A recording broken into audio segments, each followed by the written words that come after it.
Best private engineering college in India as per 10+2।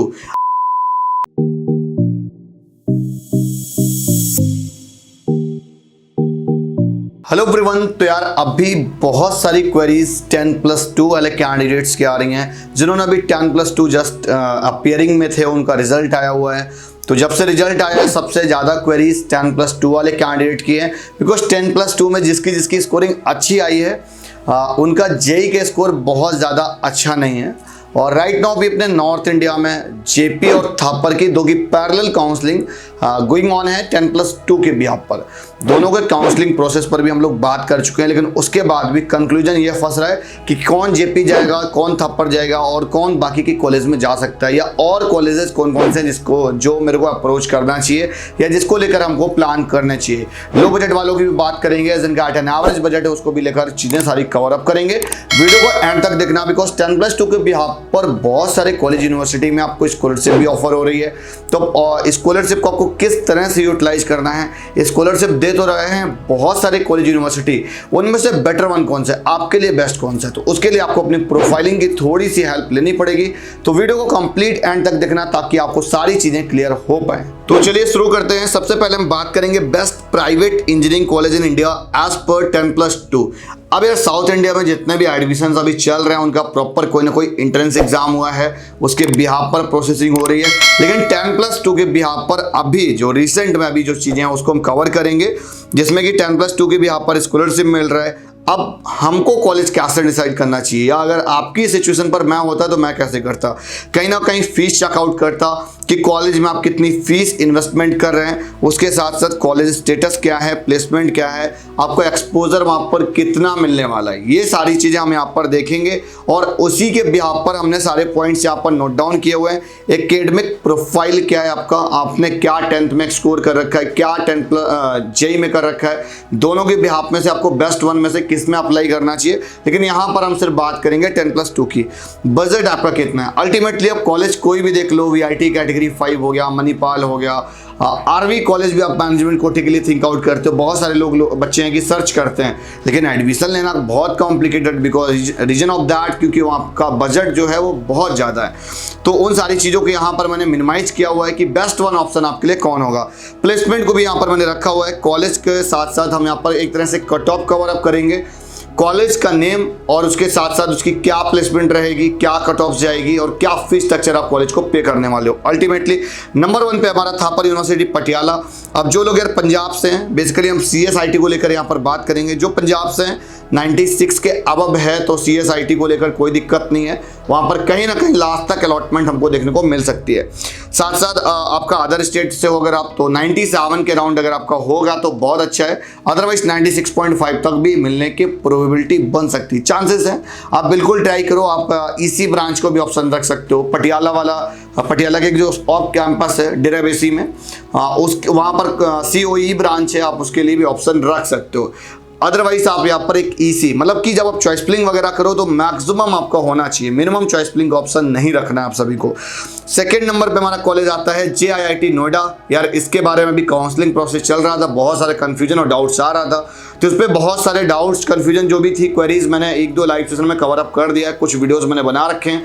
Cut off से related यहाँ पर बात करेंगे। CSIT जो चाहिए अगर आपका तो 97 होना ही होना चाहिए, और साथ साथ अगर 94, 95, 96 के बीच में है तो आपको इंटीग्रेटेड कोर्स ऑफर किया जाएगा।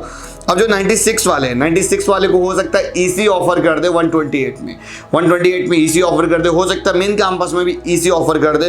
लेकिन आपका अगर बिकॉज 95, 96, 97 बहुत कॉमन हो गया है, 1-2 बच्चों का नहीं आया, सिर्फ मेरा ही नहीं आया। आप अगर सोच रहे हो कि मेरा ही आया हुआ है तो परसेंटेज के टर्म्स में यहाँ पर बहुत ज़्यादा सबको नंबर यार अच्छे खासे मिले हुए हैं। 95, 96, 97 बहुत ज़्यादा कॉमन है जिस हिसाब से आप लोग क्वेरीज और क्वेश्चंस आते हैं।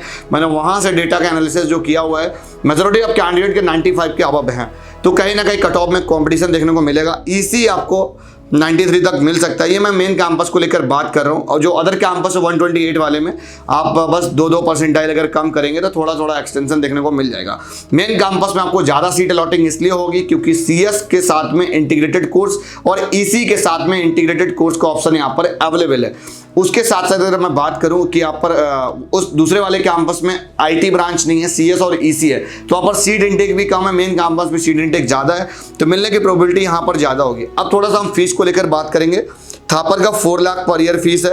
अगर प्लेसमेंट के टर्म्स में बात करें तो 8 लाख के आसपास प्लेसमेंट है। जेपी में 2.5 से 3 लाख तक फीस ईयरली 10% इंक्रीज करती आती है। उस हिसाब से आपका 12 लाख के आसपास मैं फीस लेकर चलता हूँ, तो प्लेसमेंट 7 LPA बन जाती है। 7 to 8 के बीच में 7.5 भी आप ऑप्शन रख सकते हो। उसके बाद बारी आती है यूपीएस देहरादून की, बिकॉज उसके बाद में जो कॉलेज है वो आईपीयू दिल्ली के हैं, AKTU के हैं, वो लो बजट वाले हैं। वहाँ पर 10+2 के भी यहाँ पर आप अप्लाई नहीं कर सकते हो। AKTU में कुछ जगह चल रहा है तो आप जाकर अप्लाई कर सकते हो। तो आई होप जिनका 90 से 95 के बीच में, तो मेजोरिटी ऑफ कॉलेज उनको अलॉटमेंट दे रहे हैं स्पेशलाइज्ड ब्रांचेस में या सीएस में। तो आप डायरेक्टली जाओ, पोर्टल पे अप्लाई करो। सीएस आई थिंक जेएसएस का पैक हो चुका है। अब मैं बात करूंगा यूपीएस देहरादून के बारे में। यूपीएस पर मैंने एक ऑलरेडी सेपरेट वीडियो बना रखी है। फीस 4 लाख पर ईयर की है, प्लेसमेंट 5.94 है। इट्स मीन कि कहीं ना कहीं 6 LPA तक की इनकी पैकेज यहाँ पर टच कर जाती है। और यहाँ पर स्कॉलरशिप वगैरह आपको 10+2 की भी यहाँ पर मिल रही होती है। ये आपको फर्स्ट सेमेस्टर में स्कॉलरशिप जेई के थ्रू भी दे रहे हैं, और आपका बोर्ड की परसेंटेज के भी यहाँ पर भी स्कॉलरशिप है। तो ट्यूशन फी में हमेशा स्कॉलरशिप मिलती है, तो आप एक बार इसको भी देख सकते हो। अगर आपने यहाँ का फॉर्म नहीं अप्लाई किया हुआ है तो one of the best option आपके लिए बन सकता है। उसके बाद आता है बैनेट यूनिवर्सिटी ग्रेटर नोएडा का ऑप्शन। ये एक सिमिलर बजट में है, सिमिलर पैटर्न में है, इसलिए मैंने यहाँ पर रखा हुआ है। अगर आपको जेपी थापर में से अगर आपको अपनी चॉइस की ब्रांच वगैरह नहीं मिल पा रही है, बिकॉज जो अजय कुमार गर्ग ले रहा होगा या जो थापर ले रहा होगा, अजय कुमार गर्ग का एक ऑडियंस अलग है, बिकॉज उसकी इन्वेस्टमेंट 8 to 10 लाख के बीच में हो रही होती है।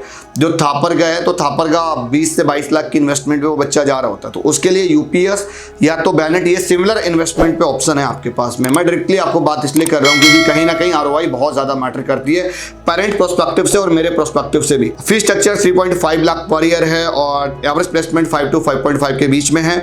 यहाँ पर स्कॉलरशिप आपको काफी अच्छी मिल जाती है। अगर आप 10+2 के भी यहाँ पर स्कॉलरशिप देखेंगे, जिसका भी 90 से 98 के बीच में है, मैं बेसिकली 85 से 90 के बीच की बात करूंगा, और 90 से 95 के बीच में, तो कहीं ना कहीं उनको स्कॉलरशिप 30%, 35% स्कॉलरशिप यहाँ पर मिल जाती है। तो अगर आपने अभी तक इसका फॉर्म नहीं अप्लाई किया तो आप इनका फॉर्म अप्लाई कर सकते हैं। अब बात करेंगे जो हमारा 5th नंबर पे कॉलेज आता है आईकास मणिपाल। तो आईकास मणिपाल का अभी एप्लीकेशन फॉर्म चल रहा है। आई थिंक 15 अगस्त उसका लास्ट डेट है, तो आप लोग उसका एप्लीकेशन फॉर्म जरूर अप्लाई करिएगा, क्योंकि एक one of the best option बन सकता है अगर आप मैनेजमेंट कोटे को लेकर प्लान कर रहे हो, क्योंकि आपकी कहीं ना कहीं इन्वेस्टमेंट वगैरह, मैं अगर फीस के टर्म्स में बात करूं कि कैपिटेशन अमाउंट वगैरह मिला के आपका 25-26 लाख रुपए टच कर जा रहा है, लेकिन फिर भी एक जो चॉइस का कॉलेज है, चॉइस की ब्रांच है, वो नहीं मिल पा रही होगी। बेसिकली मैं बात करूंगा जो भी आरवी के लिए प्लान कर रहे हैं या जेएसएस नोएडा में मैनेजमेंट कोटे के थ्रू प्लान कर रहे हैं, या और भी कॉलेजेस हैं जिसके लिए मैनेजमेंट कोटे के लिए प्लान आउट कर रहे हैं, लेकिन वहां पर मैनेजमेंट कोटा नहीं है, उनको एडमिशन नहीं मिल पा रहे हैं। तो उसके लिए एक ऑप्शन है कि आप 10+2 के भी यहाँ पर भी आप एप्लीकेशन फॉर्म वगैरह अप्लाई कर सकते हो। लेकिन यार यहाँ पर अगर हम फीस वगैरह की बात करें तो पूरा 35 से 40 लाख के बीच में पूरी बीटेक आपकी कंप्लीट होगी। 3rd ईयर और 4th year, first year 2nd year 4.5, 3rd year 4th year 7.5 per year है, और हॉस्टल वगैरह का मिला के पूरा पैकेज मैंने आपको बता दिया 35 से 40 के बीच में वैरी पड़ेगा। 2+2 ईयर का यहाँ पर प्रोग्राम है, इस पे मैंने पूरा सेपरेट वीडियो बनाया, तो उसको भी जाकर आप एक बार चेकआउट कर सकते हो। अब मैं बात करने वाला हूँ, ये तो 5 ऑप्शन कंप्लीट हो गए, लेकिन एक एवरग्रीन कैंपस मेरे को थोड़ा समझ में आया है, डीआईटी यूनिवर्सिटी देहरादून। तो अगर आप यूपीएस का बजट नहीं है, अगर आप बैनेट नहीं जाना चाह रहे हो, तो इन दोनों को टक्कर देने वाला जो कॉलेज है, मतलब at an average fees structure भी दोनों से कम है, एवरेज प्लेसमेंट भी अच्छा है, मतलब इन दोनों के बराबर है, तो कहीं ना कहीं एक अच्छा ऑप्शन बन सकता है। और 10+2 और जेई के भी यहाँ पर दोनों पर स्कॉलरशिप है। तो डीआईटी यूनिवर्सिटी का नाम आई थिंक काफ़ी लोगों ने सुन रखा होगा। एवरेज प्लेसमेंट 5 से 6 के बीच में है, तो प्लेसमेंट बहुत ही डिसेंट है यार, प्लेसमेंट को लेकर कोई भी दिक्कत नहीं है। डीआईटी एक क्या ना कि इतना सा ऑटोनोमस टाइप का बॉडी होता है ना, तो एकदम साइलेंट रहने वाला कॉलेज है, और देन यहाँ पर उसकी प्लेसमेंट वगैरह बहुत अच्छी हो जाती है, ज़्यादा एडवर्टीजमेंट नहीं करता है, बहुत मतलब एक डिसेंट सा कॉलेज होता है, कुछ उस तरह का है। तो आप यहाँ के लिए प्लान आउट कर सकते हो। अब यहाँ पर अगर स्कॉलरशिप वगैरह आप देखोगे, सीएस के साथ में इन्होंने स्कॉलरशिप वगैरह दे रखा है 90 से 95% के जो बीच में है, 40% कुछ स्कॉलरशिप इन्होंने दे रखा है, और बाकी आप देख सकते हो यहाँ पे स्कॉलरशिप प्रोग्राम पूरा है। तो ये कुछ कॉलेज थे जो मुझे आपको बताने थे। आई होप वीडियो आपको पसंद आई होगी।